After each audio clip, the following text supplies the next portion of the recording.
हुजूर की दुआओं की बरकतें हैं। अल्लाह रब्बुल इज़्ज़त ने नाते पाक में बेशुमार बरकतें अता फरमाई हैं। कुछ लोग हाथ धोकर के नात खां के पीछे पड़े हुए हैं, इसकी ज़रूरत नहीं है। आप महज़्ज़ब अंदाज में अगर नातिया शायरी करने वाले नात खानों की इस्लाह करना चाहते हैं तो आप इस्लाह का हक़ रखते हैं, मगर कभी भी ज़बान में कोई ऐसा लहजा या ज़बान में कोई ऐसी नफ़रत वाली बोली न लाएं जिससे लोग नात पढ़ना ही छोड़ दें। मैं कहता हूँ लोग चौक और चौराहे पर बैठकर खड़े होकर के गाने गाते हैं, उससे लाख दर्जा बेहतर है कि हुजूर की नात पढ़ रहे हैं। बहुत अच्छा। मुस्तफ़ा जान रहमत सल्लल्लाहु तआला अलैहि वसल्लम की मदद सराई हो रही है। मैं उन लोगों से घिन करता हूँ जो लोग दावत ले लेते हैं और उसके बाद आखिर वक्त में बहाने बनाते हैं। यही वजह है कि लोगों का विश्वास उलमा के ऊपर से उठता जा रहा है।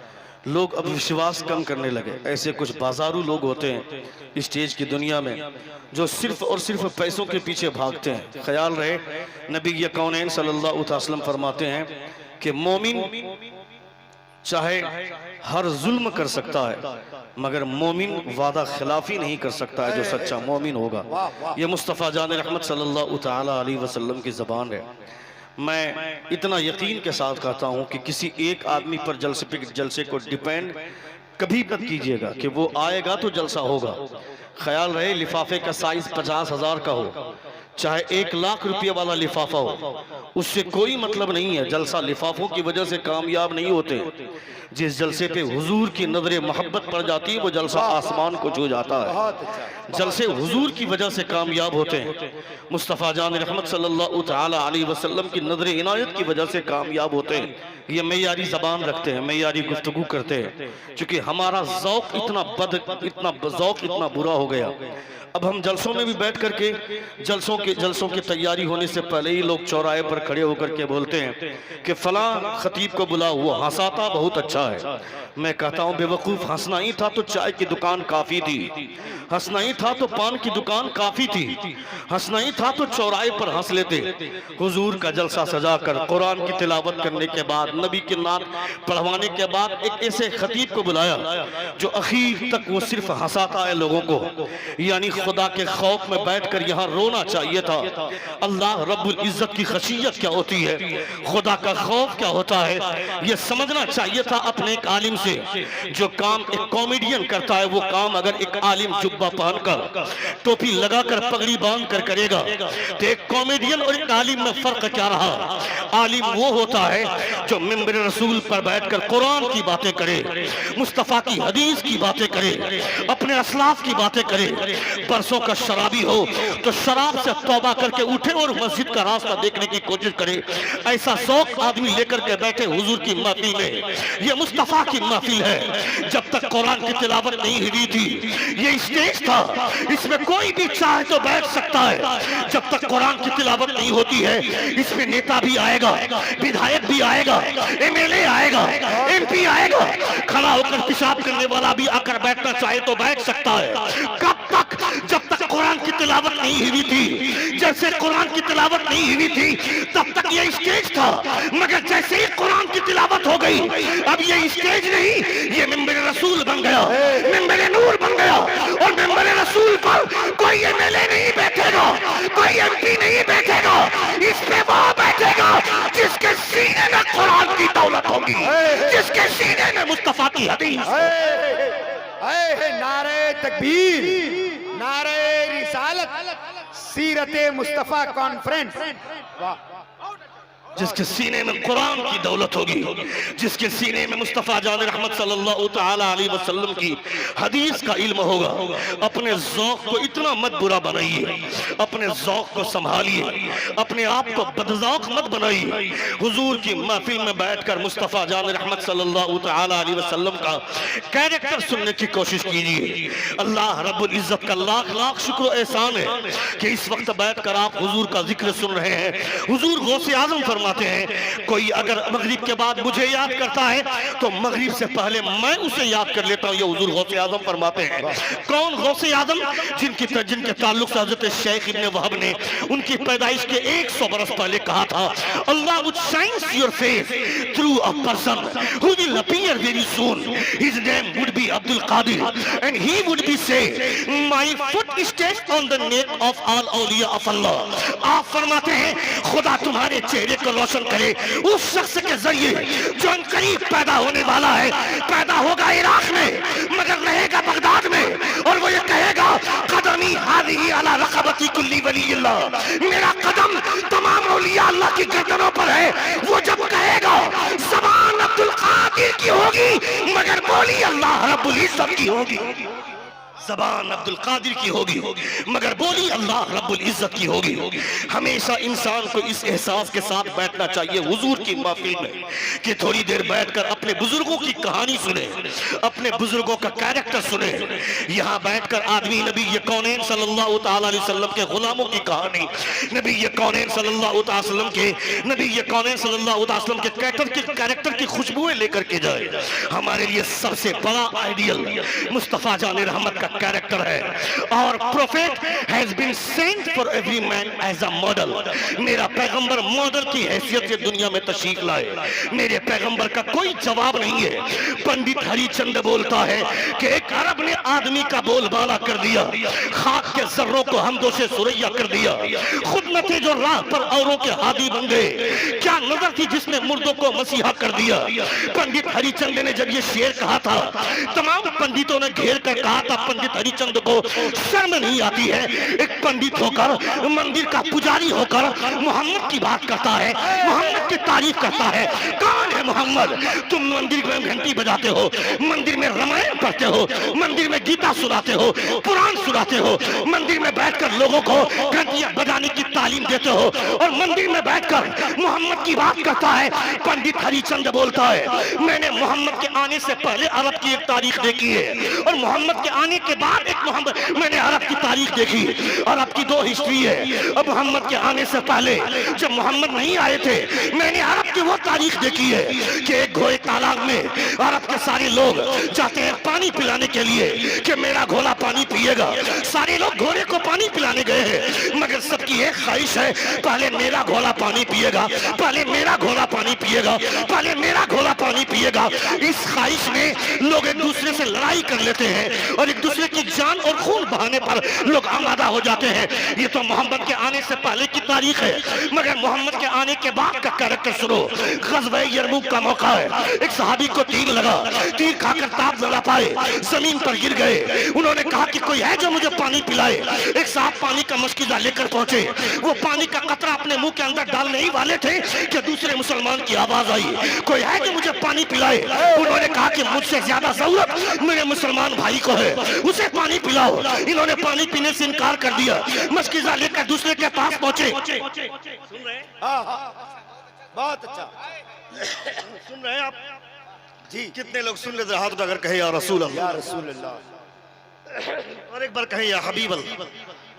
पानी का मशकीज़ा लेकर दूसरे आदमी के पास पहुंचे तो तीसरी आवाज आई, कोई है जो मुझे पानी पिलाए। उसने भी दूसरे आदमी ने इनकार कर दिया कि मुझसे ज्यादा जरूरत मेरे मुसलमान भाई को है, पानी उसे पिलाओ। जब तीसरे आदमी के पास पहुंचे तो चौथी आवाज आई। चौथी आवाज आई तो तीसरे आदमी ने इनकार कर दिया कि मैं बीमार, मैं तंदुरुस्त था मगर वो मेरा मुसलमान भाई बीमार होने के बावजूद हुजूर की मोहब्बत में मैदान जंग में आया है, उसे पानी की ज्यादा जरूरत है।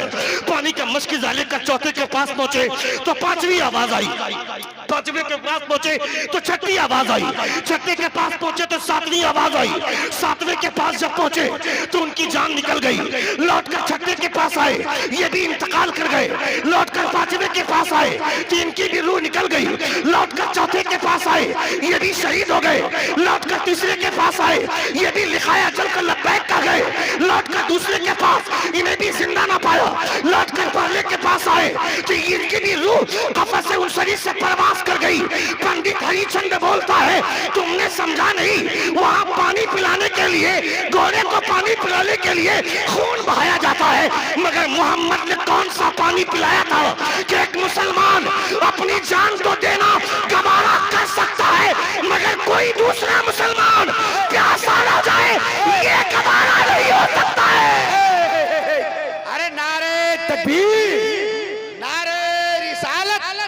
मजहब इस्लाम, पैगाम इस्लाम, नारे तकबीर। एक अरब ने आदमी का बोल बाला कर दिया, खाक के जर्रों को हमदोशे सुरैया कर दिया, खुद न थे जो राह पर औरों के हादी बन गए। क्या नजर थी जिसने मुर्दों को मसीहा कर दिया। ये मोहम्मद सल्लल्लाहु तआला अलैहि वसल्लम की बात। यानी तुम जिस नबी का कलमा पढ़ते हो, तुम्हारे नबी की तारीफ दूसरे मजहब के लोग जो मंदिरों में जाकर घंटी बजाते हैं, मंदिरों में जाकर रामायण और गीता पढ़ते हैं, वो तुम्हारे नए पैगंबर की तारीफ करते हैं, वो तुम्हारी नबी का चर्चा करते हैं। और तुम चाय की दुकान पर बैठकर धोनी ने कितना स्कोर किया, तुम पान की दुकान पर बैठकर सलमान खान की इस बार कौन सी फिल्म आने वाली है, ये जो लुच्चागिरी करते हो, ये जो भलुआगिरी करते हो चाय की दुकान पर, पान की दुकान पर बैठकर, न हमें शर्म आती है न हमारे बच्चों को शर्म आती है। कौन है वो धोनी, कौन है वो सलमान खान, कौन है वो मोहम्मद कैफ, कौन है वो जहीर खान, वो तुम्हारा नाम तक नहीं जानते हैं। मगर मदीने में एक इंसान रहते हैं मुस्तफा जाने रहमत, तुम उन्हें याद करो ना करो, 24 घंटे मुस्तफा तुम्हें याद किया करते हैं। 24 घंटे 24 आवर्स और profit thinking about us. Mustafa जाने रहमत हमारे बारे में सोचते हैं, नबी ये कौन है हमारे बारे में सोचते हैं। इतनी शानदार महफिल सजाने का मतलब और मंशा ही यही है कि लोग आए, सिर्फ मेरी बेटियों की शादी में बिरयानी खा करके या मेरी बहन की शादी में आकर बिरयानी खाकर हाथ पहुंचते हुए चले भी न जाए, बल्कि ये भी जान लें कि मैंने जिस बहन की शादी कर तय किया है, मैंने जिस बेटी की शादी तय की है, ये शादी हुजूर की सुन्नत है। मुस्तफा फरमाते हैं निकाह मिन सुन्नती फमन रगीब अन सुन्नती फलैसा मिन्नी। निकाह मेरी सुन्नत है और जिसने मेरी सुन्नत से एराज किया वो मेरी जमात से बाहर है। ये हुजूर फरमाते हैं। मैं तुमसे पूछता हूँ, मुसलमानों के घर में शादियां हो रही है, मुसलमानों के घर में निकाह हो रहा है, मगर उस निकाह के जितने भी रसूमात हैं उन तमाम रसूमात को सिवाय इजाबो कबूल छोड़ करके बताओ तुम्हारी कौन सी रस्म इस्लामी है, तुम्हारा कौन सा तरीका इस्लामी है। तुमने जो तरीका अपनाया है इस तरीके पे घिन आनी चाहिए तुमको। ये हिंदुवाना रीति रिवाज, यानी शादी तय होने से पहले ही एक लड़की को देखने के लिए जाते हैं 10-15 लोग। इन 10-15 लोगों को लड़की देखना जायज है क्या? ये लड़की देखना जायज है क्या तुम्हारे लिए? चाहे वो गांव का चौधरी हो, चाहे लड़के का बापा हो, चाहे लड़के का बड़ा अब्बा हो, चाहे लड़के का चचा हो, चाहे लड़के के खालू हो, ये जितने लोग जाते हैं उस लड़की को देखने के लिए और उस लड़की को तैयार करके सामने बैठाया जाता है कि आओ देख लो। ए सालिम, ये जो चौधरी बन के गया है लड़की देखने के लिए, ये तेरे लिए जायज है क्या? हुजूर आला हज़रत ने फतवा रज़विया में लिखा है, खबरदार खबरदार, ग्रुप की सूरत में लड़की को देखने के लिए न जाओ।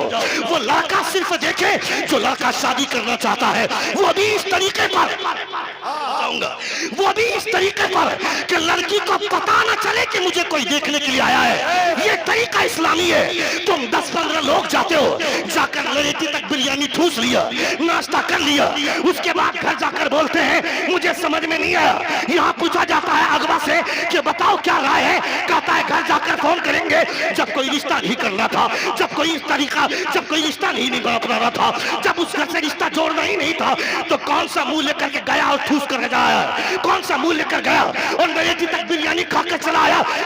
सालिम, जब तू किसी लड़की को ठुकराता है तब तक उस लड़की के सीने पर क्या गुजरता है तुम्हें पता ही नहीं है। इसलिए मेरे नबी फरमाते हैं ये बेटी की शान है, बेटी की इज्जत अल्लाह रब्बुल इज्जत के रसूल ने बढ़ाई है। लड़का को देखने के लिए लड़की वाले नहीं जाते हैं। लड़की की शान ये है कि तुम्हें किसी के दरवाजे पर नहीं, तुम्हारे दरवाजे पर लड़का वाला आएगा। सुन रहे हैं आप? सुन रहे हैं? कितने लोग सुन रहे? जरा हाथ उठाकर कहें या रसूल अल्लाह, और एक बार कहें या हबीब अल्लाह। मुस्तफ़ा जान रहमत सल्लल्लाहु तआला अलैहि वसल्लम की खास महफिल है। उलमाए किराम तशरीफ फरमाए, मुआज़ ज़ाहिद साहब क़िबला और मौलाना गुलाम रसूल साहब क़िबला, अल्हम्दुलिल्लाह इन तमाम लोगों की सरपरस्ती है और ये तमाम उलमा मिंबर नूर पर जलवाबार हैं। अल्लाह, ये आफ्ताब अदीब साहब क़िबला, ये तमाम लोग मिंबर नूर पर तशरीफ फरमा। अल्लाह रब्बुल इज़्ज़त इन तमाम उलमा का साया हम तमामों के सरों पर तादीर कायम फरमाए। एक बार जोर से कहें या रसूल अल्लाह, और एक बार कहें या हबीब अल्लाह। नबी ये कौनैन सल्लल्लाहु अलैहि वसल्लम का तरीका अपनाना या हबीब अल्लाह। ये जो तरीका हम लोगों ने अपनाया है ये तरीका गैर इस्लामी तरीका है। अल्लाह रब्बुल इज्जत फरमाता ला जुनाह अलैकुम फीमा अरदतुम बिही मिन खितबतिन निसा। अल्लाह फरमाता अगर कोई खातून तुम्हें अच्छी लग जाए या कोई लड़की तुम्हें अच्छी लग जाए तो उसे निकाह का पैगाम भेजने में कोई हर्ज नहीं है। उसे निकाह का पैगाम दे दो। 15-20 लोगों को ले जा करके वो बरतू या मंगनी के टाइम में, एंगेजमेंट के टाइम में वो लड़की को तैयार करके सवार करके ला करके सामने खड़ा किया जाता है, लड़की को बैठाया जाता है। इसमें जिहालत इस कदर सर चढ़कर बोलती है कि कोई मौलवी की भी बेटी हो तो उसे भी अपनी बेटी को तैयार करके मंडप में भेजना मजबूरी है। कोई आलिम की भी बेटी हो तो उसे भी अपनी बेटी को भेजना पड़ता है या उसे अपनी बहन को भेजना पड़ता है। क्योंकि ये जाहिल आवाम, ये बेवकूफ कहती है मैंने देख लिया तो क्या हुआ, मेरा दोस्त नहीं पसंद करेगा तो फिर कैसे शादी होगी, मेरा भाई पसंद नहीं करेगा या मेरा बहनोई पसंद नहीं करेगा। जालिम, शादी तुम्हें करनी है, तुम्हारे दोस्तों को नहीं करनी है। शादी तुम्हें करनी है, निकाह तुम्हें करना है, तुम्हारे घर वालों को नहीं करना है। तुम जाकर इजाब और कबूल के वो सारे फार्मूले तुम्हारे साथ होने वाले हैं। लड़की इजाजत देगी उसे इजाब कहेंगे और तुम कबूल करोगे, ये तुम्हारा मामला है। मगर हाँ, अगर तुम अपने घर वालों को देखलवा नहीं चाहते हो तो अपने घर की औरतों को भेज दो। औरतें जाकर उस लड़की को जाकर के देख लें, उस लड़की को जिस अंदाज से देखना चाहें ये उन्हें इजाजत है। लड़की को लड़की देख सकती है, मगर ये 10-15 लोग जाकर के बैठते हैं और जाकर के उस लड़की को देखते हैं। उसके बाद आकर के कहावत भेज देते हैं या फोन कॉल करके भेज देते हैं कि मुझे ये रिश्ता समझ में नहीं आया। ये बेवकूफी है, ये सरासर हरधर्मी है। ये हमारे समाज में जो गंदगी फैली हुई है इसकी वजह से कि जब जब किसी घर से रिश्ता आता है उस लड़की की धड़कन तेज होने लगती है। वो लड़की का कलेजा धड़कने लगता है कि पता नहीं मुझे पसंद करेगा या मुझे नकार देगा, मुझे पसंद करेगा या मेरे यहाँ खा लेगा। उसके बाद घर जाकर के इनकार कर देगा। लड़की बार बार मरती है और उसके बाद अगर देखकर पसंद भी कर लिया तो देखना ठिठुरापन। मेरे पास 4 व्हीलर कार होनी चाहिए, मेरे पास बाइक होनी चाहिए, मेरे पास 2 लाख रुपए का बैंक और बैलेंस होना चाहिए और खूब पटाखे फोड़ेगा। डीजे ले आया, डीजे ला करके जब तक लौंडियां नाचेंगी नहीं, जब तक ये छोकरे नाचेंगे नहीं तब तक घर में शादी ही नहीं होगी। एक बेवकूफ अपने पैसों से लाया होता तब ये गर्मी तुम्हारी समझ में आती, मगर ससुराल के पैसों पर ये जो चड्डी पहना हुआ है ये चड्डी भी तेरी अपनी नहीं है, ससुराल के पैसे से लाई हुई चड्डी है। ये जो सूट बूट पहन के बैठा है ये भी तेरे ससुराल के पैसों की गर्मी है। अपने पैसे से पहनता उसके बाद गर्मी दिखाता तब तेरी गर्मी समझ में आती। ससुराल वालों पर दबाव डालना, मुझे बैंक बैलेंस वाले से शादी करनी है, मुझे कार चाहिए, मैं कहता हूँ बेवकूफ इसीलिए तू जलील होता है, इसीलिए रुस्वा होता है। नबी ये कौनैन फरमाते हैं खबरदार खबरदार, अल्लाह रब्बुल इज्जत ने बेटियों को इज्जत अता फरमाई है। जब ये लड़की पैदा होती है आसमान से फरिश्ते आकर उस लड़की को घेर लेते, उस पर साया फगन करते हैं और ये फरिश्ते अल्लाह रब्बुल इज्जत से दुआएं करते हैं, ऐ परवरदिगारा आज से इस घर में बेटी पैदा हुई है इसलिए इस घर में आज से अपनी रहमत भी नाज़िल फरमा, बरकत भी नाज़िल फरमा। नारे तकबीर, नारे रिसालत। इस घर में आज से अपनी रहमत भी नाजिल फरमा, अपनी बरकत भी नाजिल फरमा। ये मुस्तफा जान रहमत सल्लल्लाहु अलैहि वसल्लम की हदीस का की है। हुजूर फरमाते हैं, कंजुल उम्माल की हदीस से पाक है, मुस्तफा फरमाते हैं जब किसी के घर में बेटा पैदा होने वाला होता है तो उस बेटे से पैदाइश वाली सुबह में अल्लाह रब्बुल इज्जत फरमाता है मेरा बंदा दुनिया में जा रहा है, जाओ अपने बाप की लाठी बनना, अपने बाप के बुढ़ापे का सहारा बनना, अपने बाप की मदद करना। और जब कोई बेटी पैदा होने वाली होती है तो अल्लाह फरमाता मेरी बंदी दुनिया में जा रही है, जाओ तेरे जाने से पहले पहले मैं तेरे बाप को अमीर बना दूंगा, तेरे बाप का सहारा मैं बनूंगा, तेरे बाप के बुढ़ापे की लाठी अल्लाह रब्बुल इज्जत फरमाता है मैं सहारा बनूंगा। यही वजह है कि लड़कों के यहाँ आदमी कीमती बिरयानी खाकर भी जाता है, औकात नहीं थे तो खिलाया क्यों? इतने सारे लोगों को बुला लिया, एक तिनका नहीं रख पाया दांत खोदने के लिए, रुमाल नहीं रख पाया, बिरयानी खा लेता है, उसके बाद 50 तरह का ऐब निकाल करके चौराहे पर जाकर बात करता है। और जब लड़की के यहाँ आता है, नमक कम हुआ या हल्दी ज्यादा हो गई या खाना जल गया, फिर भी चौराहे पर आकर बात करता है, छोड़ दो बेटी का बाप है।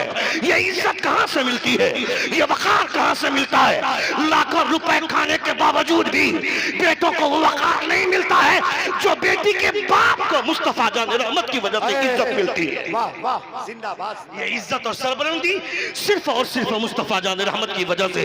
मगर हमने अपने समाज में जो छिछोरेपन का मुजाहरा किया, काला कलूटा लड़का चुचुंदर की तरह दिखने वाला लौंडा भी बोलता है मुझे गोरी चमड़ी चाहिए, मुझे गोरा चमड़ा चाहिए। मैं कहता है बेवकूफ, क्या करेगा गोरी चमड़ी को? उसका गाल धोकर पिएगा क्या? गोरी चमड़ी के तलाश में परेशान रहता है। तुम्हें तो ये कहना चाहिए था मुझे ऐसी लड़की चाहिए जो लड़की खूबसूरत हो या ना, उससे कोई मतलब नहीं है। मुझे वैसी लड़की चाहिए जो नमाज रोजे की पाबंद हो, मुस्तफा की हदीस पर अमल करने वाली हो। तुमने नहीं देखा क्या हजरत इब्न सजा किरमानी है? सुन रहे हैं? बोलूं थोड़ी देर? कितने लोग सुन रहे? जरा हाथ उठाकर कहें या रसूल अल्लाह, और एक बार कहें या हबीब अल्लाह। हजरत शेख इब्न सजा किरमानी जिन्होंने अपनी बेटी से पूछा था कि मेरी बेटी तुझे लड़का कैसा चाहिए था, पहली बात तो आज के डेट में पूछा नहीं जाता है, लड़की से पूछना चाहिए था, लड़की से पूछा नहीं जाता है। जब ये कौनैन पूरी दुनिया की बेटियों पर इख्तियार था मुस्तफा को। मुस्तफा जिस मुसलमान की बेटी का निकाह जिस मुसलमान लड़के से करना चाहे, ये मुस्तफा को हक था, मुस्तफा को इख्तियार था।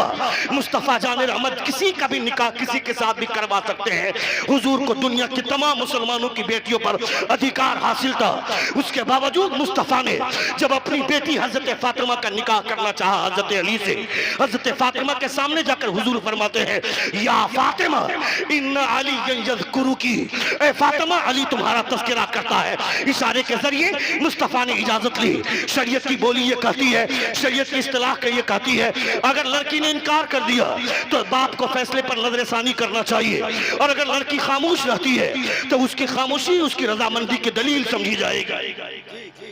और सुकूत तो कर रजा, उसकी खामोशी उसकी रजामंदी की दलील समझी जाएगी। हजरत फातिमा खामोश रही, मुस्तफा जान रहमत ने राय ले ली।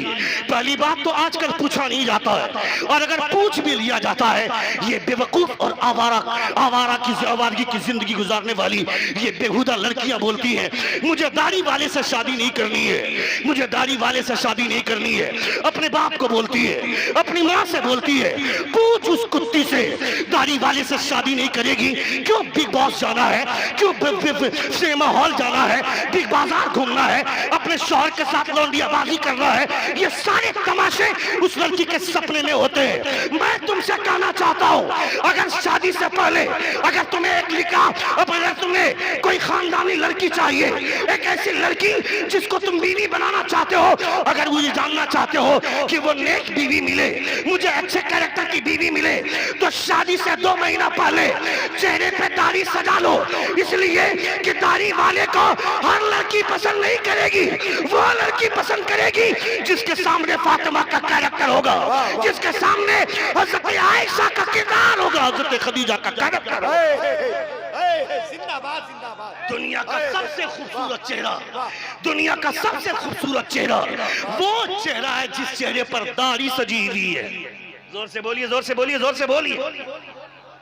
दुनिया का सबसे हसीन चेहरा मेरे मुस्तफा का चेहरा है, और मेरे मुस्तफा के चेहरे पर दाढ़ी सजी हुई है। हजरत शेख सादी शिराजी फरमाते हैं बलगल उला बिकमालिही कशफत दुजा बिजमालिही, he reached the highest place by his perfection, he removed the darkness by his beauty। दुनिया के तमाम खूबसूरत चेहरे एक तरफ और आमना के लाल का तलवा एक तरफ। दुनिया के तमाम चेहरे लाइट की वजह से चमकते हैं, मगर मेरे मुस्तफा अंधेरे में मुस्कुरा दे तो कायनात में उजाला छा जाता है।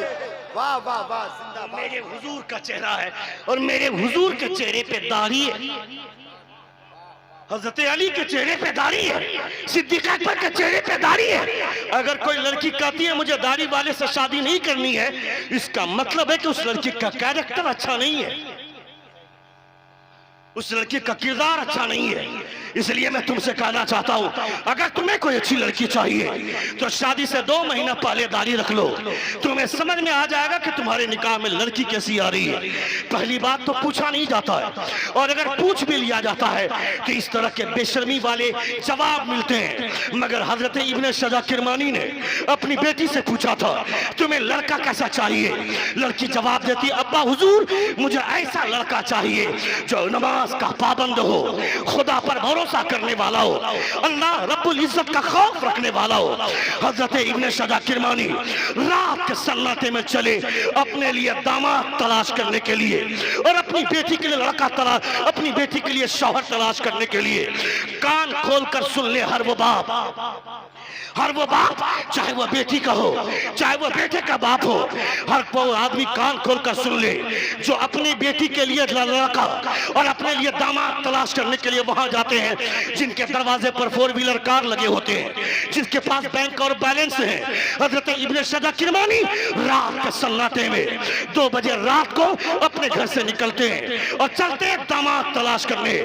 कहाँ जा रहे हैं? मस्जिद में पहुंच रहे हैं। मस्जिद में जाकर सर को सजदे में रखकर खुदा से फरियाद करते हैं, परवरदिगारा, मेरी बेटी ने जैसे लड़के का डिमांड किया है, उस लड़के का जो रिक्वायरमेंट है, ऐसा लड़का मैं कहां तलाश करूंगा? ऐ परवरदिगारा, मेरे लिए कोई बेहतर राह दिखा दे। सजदे में जाकर खुदा से दुआ कर रहे हैं। अचानक एक हल्की सी आवाज, सिसकियों वाली आवाज, रोने वाली आवाज कानों से टकराई। सजदे से सर उठाया, तवज्जो दी तो मस्जिद के दाहिने जानिब के कोने पे, दाहिने कोने पे एक जवान लड़का अपने सर को सजदे में रखकर खुदा से दुआ कर रहा है, ऐ मौला, अगर मेरे निकाह में कोई बीवी आए तो परवरदिगारा, मेरी बीवी गोरी चमड़ी वाली हो या ना हो, खूबसूरत हो या ना हो, उससे मतलब नहीं है। मेरी बीवी मुस्तफा जान रहमत की सुन्नतों की पाबंद हो, नमाज की पाबंद हो, दीनदारी उसके अंदर हो।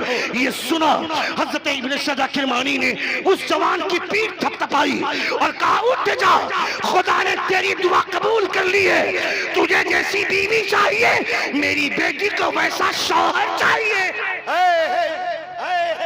बोलिए, जोर से बोलिए, जोर से बोलिए। तकरीर में नारा नहीं लगाते हैं आप लोग? तकरीर में नारा नहीं लगता है? नारे तकबीर, नारे रिसालत, सीरते मुस्तफा कॉन्फ्रेंस। एक बार जोर से पूरा मजमा अपने दोनों हाथों को फिजा में लहराकर कहें, या रसूल अल्लाह, और एक बार कहें, या हबीब अल्लाह। रात के सन्नाटे में हजरत इब्ने सजा किरमानी मस्जिद के कोने में जाकर उस नौजवान की पीठ थपथपाते हैं और कहते हैं, उठ जा, खुदा ने तेरी दुआ कबूल कर ली है। तुझे जैसी बीवी चाहिए, मेरी बेटी को वैसा शौहर चाहिए। उस नौजवान को बुला कर लिया, इधर मेरी तरफ तवज्जो दे, कॉन्सेंट्रेट, लुक एट मी, मेरी तरफ तवज्जो दे। जो बात मैं बताना चाहता हूँ, जो समझाना चाहता हूँ, मेरे पास इतने शॉर्टकट में जन्नत नहीं है। जन्नत मेरे बाप की नहीं है कि मैं कह दूं कि एक मर्तबा सुभान अल्लाह बोलो जन्नत में चले जाओगे, एक मर्तबा माशाअल्लाह बोल दो जन्नत में चले जाओगे। मेरे बाप ने जन्नत नहीं बनाई है। आदमी पूरी जिंदगी इस ताक में रहता है, इस ताक में रहता है। पीर साहब आ गए, तलवार चाटने लगे कि पीर साहब जन्नत दिला देंगे। एक बेवकूफ, वो पीर भी जन्नत में जाएगा कि नहीं, कोई गारंटी नहीं है। फिर किस बुनियाद पर अपनी माँ से 2 साल से रूठा हुआ है? मेरी माँ से 2 साल तक मेरी बात नहीं हो रही है, मेरे बाप से 2 साल से जबान बंद है, बातचीत बंद है। मैं अपनी बीवी को लेकर अलग कमरे में रहता हूँ, शहर में किराए के मकान पर रहता हूँ। मेरी बीवी को मैं रसगुल्ले खिलाता हूँ, रसमलाई खिलाता हूँ। मेरे बाप ने सुबह का नाश्ता किया कि नहीं, मेरी माँ ने दोपहर का खाना खाया कि नहीं, मेरे बाप ने रात का डिनर किया कि नहीं, उसकी फिक्र नहीं की हमने उसके बारे में सोचा नहीं। और पीर साहब आ गए, तलवार चाटने लगे। खबरदार, खबरदार, अगर माँ बाप नाराज हैं, जिंदगी भर पीर का तलवार चाटता रहेगा, कोई जन्नत मिलने वाली नहीं है। इसलिए कि हुजूर ने ये नहीं फरमाया कि जन्नत पीर के कदमों के नीचे है। मुस्तफा फरमाते हैं जन्नत पीर के कदमों के नीचे नहीं, तुम्हारी माँ के कदमों के नीचे है। वाह वाह वाह वाह वाह, जन्नत तुम्हारी माँ के कदमों के नीचे। रात के सन्नाटे में और 5 से 10 मिनट सुने, एक बार जोर से कहें या रसूल अल्लाह। आपने तकरीबन 50 मिनट की गुफ्तगू आपने मेरी सुन ली है, 45 मिनट की गुफ्तगू आपने सुन ली है। 35 पर मैं बैठकर खुतबा शुरू कर चुका था और अभी 20 हो गया। 35 मिनट की गुफ्तगू, 50 मिनट की गुफ्तगू आपने सुन ली है और 5 से 7 मिनट की गुफ्तगू मुलाहिदा करें। एक बार जोर से कहें या रसूल अल्लाह, और एक बार कहें या हबीब अल्लाह। रात के सन्नाटे में हजरत इब्ने शजा किरमानी उस नौजवान को आकर के उठाते हैं, कहते उठ जा, तेरी दुआ को खुदा ने कबूल फरमा लिया। उस नौजवान को ले गए और उस नौजवान की शादी करवाई हजरत इब्ने शजा किरमानी ने अपनी बेटी से। निकाह हो गया, सुनिएगा, निकाह हो गया। निकाह के बाद हर लड़की की ख्वाहिश होती है जब शबे ज़ुफ़ाफ़ का मौसम सजता है, जब सुहाग की रात होती है, ये सुहाग रात जिसमें दो जिस्म का मिलन होता है, दो रूहों का इत्तिसाल होता है, दो जिस्म कुर्ब के मंजिलों से हमकिनार होता है, वो सब है, वो रात है। हर लड़की चाहती है कि मेरा शौहर मेरे करीब आएगा, मेरी घूंघट उठाएगा, मगर वो एक रात गुजर गई, लड़की इंतजार में रही, लड़का करीब नहीं गया। दूसरी रात का मौसम आया, लड़की इंतजार करती रही, लड़का करीब नहीं गया। तीसरी रात आई, लड़की इंतजार करती रही, लड़का करीब नहीं गया। नहीं, एक हफ्ता गुजर गया, नहीं साहब, एक महीना गुजर गया। जब एक महीने का अरसा गुजर गया, लड़की अपने बाप से कहती, अब्बा हुजूर, अगर मेरी ख्वाहिश के बारे में सोचना ही नहीं था, मेरी ख्वाहिश की तकमील नहीं करनी थी, तो फिर मुझसे राय क्यों मांगी थी? आपने मुझसे पूछा, मैंने अपनी राय दी, मुझे ऐसा लड़का चाहिए, मगर आपने ऐसे लड़के से मेरी शादी करवा दी जो शादी का मतलब ही नहीं जानता है। शादी का मकसद कसरत उम्मत रसूल पाक मुस्तफा की उम्मत में ज़्यादती, यही तो शादी का मतलब है। शादी का मकसद है, निकाह का मतलब है कि नबी की उम्मतियों में कसरत से इजाफा हो, मुस्तफा जान रहमत की उम्मत में कसरत से तादाद बढ़े। यही निकाह का मकसद होता है, यही निकाह का मतलब होता है। मगर आपने ऐसे लड़के से मेरी शादी करवा दी जो निकाह का मतलब नहीं जानता है। इब्ने शजा किरमानी ने अपने दामाद को बुलाया और ये कहा, अगर तुम शादी के लायक नहीं थे, शादी का मतलब नहीं जानता था, मेरी बेटी की जिंदगी से खिलवाड़ क्यों किया? मेरी बेटी की जिंदगी तुमने बर्बाद क्यों किया? एक महीना गुजर गया, अब तक तुम मेरी बेटी के करीब नहीं गए। वो जवान बोलता है, खुदा ने आपको दौलतें बहुत ज्यादा दी है, इन दौलतों में से कोई दौलत हराम की भी होगी, हलाल की भी होगी। आपकी बेटी की परवरिश आपके घर में हुई है, आपकी बेटी के पेट में हराम का भी लुकमा गया होगा, हलाल का भी लुकमा गया होगा। और हुजूर फरमाते हैं, हराम लुकमे का असर 40 दिन तक रहता है। तब तक उस हराम लुकमे का असर बाकी रहता है, जब तक लगातार 40 दिन तक उसे हलाल न खिलाया जाए। आपकी बेटी की परवरिश आपके घर में हुई है, नहीं मालूम उसके पेट में हराम के कितने लुकमे गए। इसलिए मैं अपनी बीवी को 40 दिन तक हलाल लुकमा खिलाऊंगा ताकि हराम लुकमे का असर चला जाए। उसके बाद जब मैं अपनी बीवी से मिलूंगा तो मेरी जो औलाद होगी वो बदकार नहीं होगी, मुस्तफा का वफादार पैदा होगी। नारे तकबीर, नारे रिसालत, पैगामे इस्लाम, मजहबे इस्लाम। हराम के एक लुकमे का असर 40 दिन तक रहता है। वो नौजवान बोलता है, हमारा तो पूरा खानदान ही हराम खा रहा है, हमारा तो पूरा मोहल्ला ही हराम खा रहा है, हमारे समाज का क्या होगा, हमारे घर का क्या होगा, हमारे माहौल का क्या होगा? जहाँ पे हराम की बुनियाद पर आदमी उड़ता हो, हराम की दौलत की बुनियाद पर स्टाइल मारता हो, रोजाना गाड़ी बदल रहा है। ऐ जालिम, तेरे बाप का पैसा है क्या?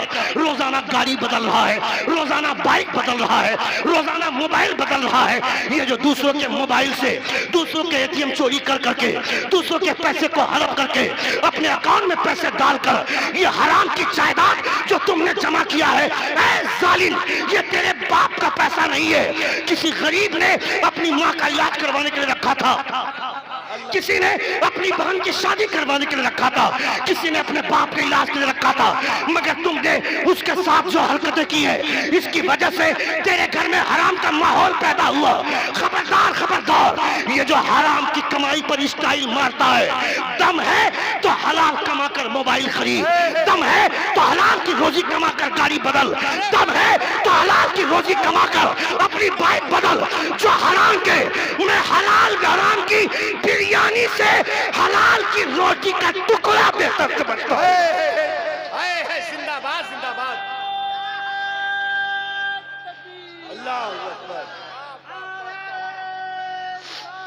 या रसूलल्लाह।